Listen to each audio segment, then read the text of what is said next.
好了呀，今天的影片呢，就来跟你们开箱一下12 Pro，跟我使用它的将近1个月的使用心得，还有我会不会推荐你们买它，跟一些有的没有的。那我们就先从开箱开始吧。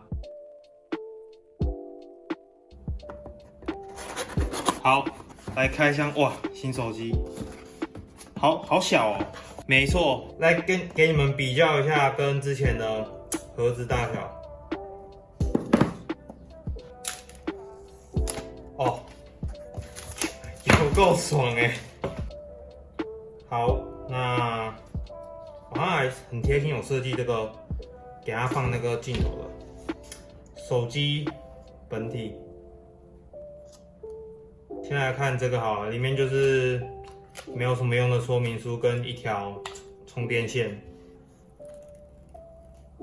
哦，这个静电。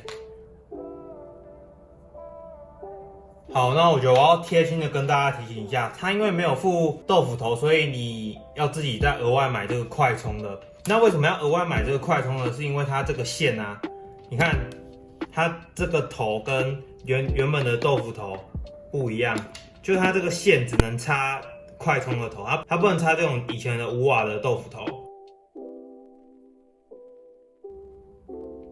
拍一下它的特写。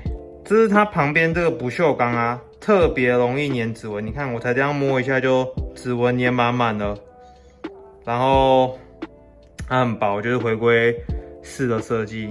然后背面是这种雾纱的质感，就不粘指纹，很好摸。然后镜头。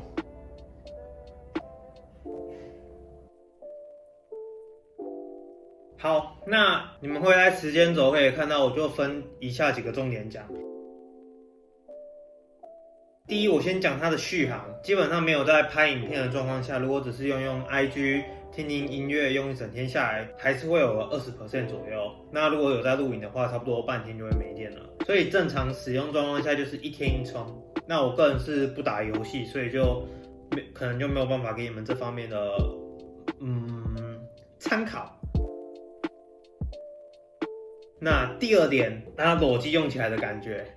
那我拿到使用3天之后，我有拍了一个使用心得，但是后来没有用。然后我给你们看一下，当天我还在跟你们讲说，哦，因为它是不锈钢的什么边框，就跟大家说的一样，所以防滑什么的。然后结果我才说完下一秒，然后你们也不用担心手滑，如果你知道差点滑下去，如果你知道，对，所以我觉得还是不要裸机。不是因为它触感不好，是因为它很滑。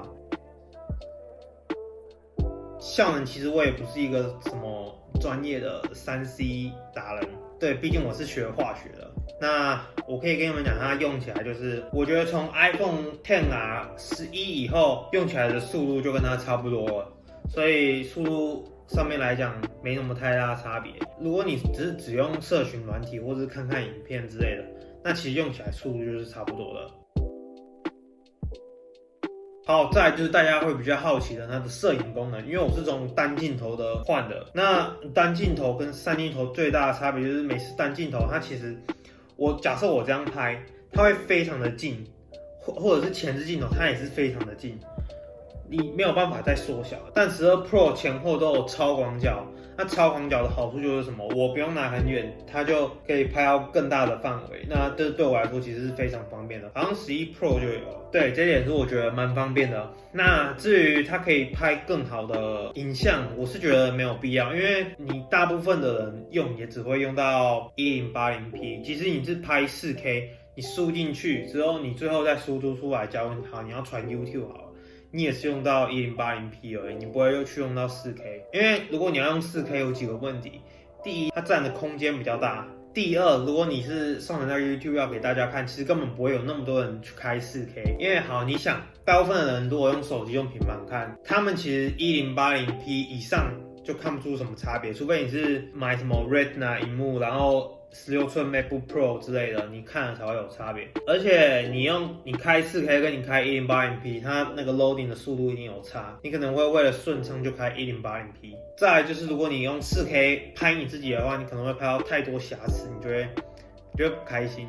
那我有用 4K 拍过我的一天的 vlog， 那我全部砍掉啊？为什么呢？因为我觉得我太丑了。对。那如果你们想要参考 1080P 拍出来的感觉是怎样，或者是 iPhone 它本身滤镜拍出来的感觉是怎样，你们可以去参考我练胸的一天，那我会把影片摆在这个后面，你们就可以去看，它整天都是用这只手机拍的，对，然后就完全没有调过，所以用那个看就非常的准，还有各种画面，所以有各种灯光。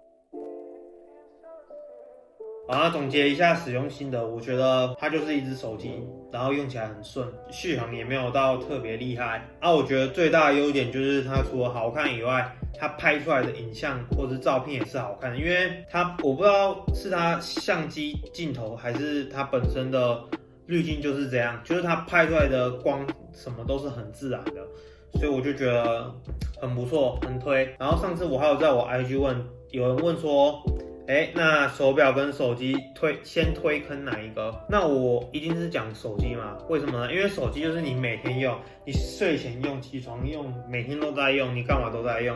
那手表老实讲，它是看时间用的。那我们不会拿它去看时间，我们都是看手机时间嘛。对，马克华伯格超帅。#BodyGo 对，所以我一定是会推荐你先买手机的嘛。那你有闲钱，或者你觉得手表特别好看，你再去买手表。好，希望今天的影片有帮助到大家，大家拜拜。